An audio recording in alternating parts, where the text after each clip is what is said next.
I'm Heather Midori Yamada, and we're at the Gage Gallery, and we're looking at the remnants of my vernissage. So we had a lot of people come through from 4 to 7, and we're looking at a group of mixed media works on canvas. Primarily, I'm interested in using Japanese washi paper. So these are hand-dyed, hand-printed, hand-made, and they get integrated into canvases where I'm using acrylic, lots of gestural movement, and then these squares or rectangles get put into the design of the overall canvas.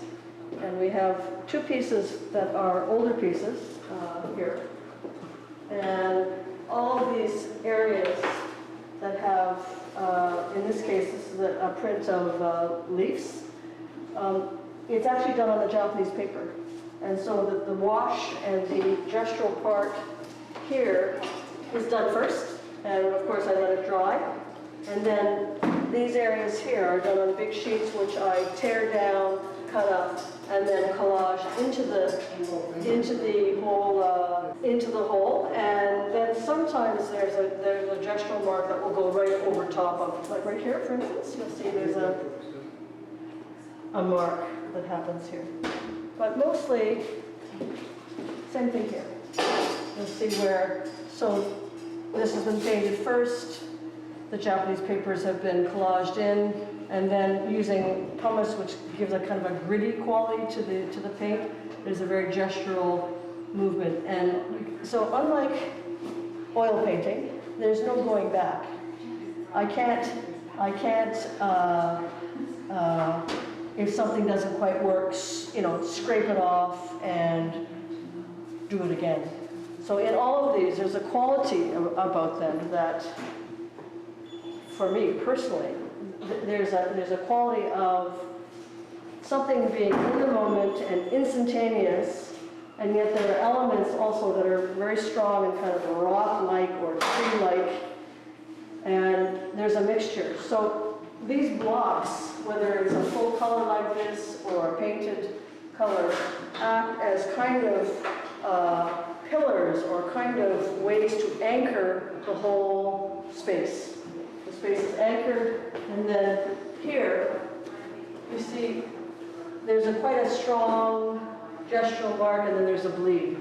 So that happens because I'm using metallic paints mixed in with acrylic, and then the metallic stays very strong gestural, like very, very strong line, and then there's a bleed. So you get that soft, hard play.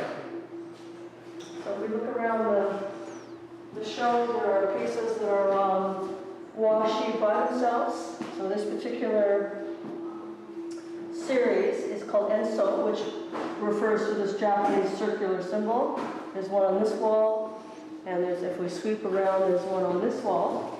So this is actually the image that we used for the invitation. And there's actually 15 in this series.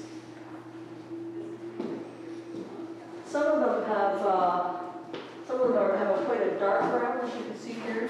And then here, I'm using the white or the natural color of the canvas and playing with different tints of white. And here you see I've added some pumice. So I wanted to get a feeling of movement, but because this is such a strong image here, and this was kind of open space, I thought, okay, I want to do something that has no color. So of course, when you first see it, you see that something's there, and you realize that tonally very, very similar, but texturally very different. So again, you get that play of space and movement, but hopefully quite integrated. And you'll see that, this particular movement, there are these spots, which I like. So this shows you the kind of instantaneous or the happenstance that works also for painting. And this is one of the newer pieces in the series, and starting to become quite dimensional. So again, Japanese paper. These are all Japanese paper, and now I'm actually folding and actually coming under the surface of the painting. So So that's about it. Please come down. It's a very short show. It's a one-week show, August 1st to the 6th. If the gallery is open from 11 to 5, please come down. I will actually be dropping into the gallery over the next few days. The name of the show is called Then and Now. Thank you.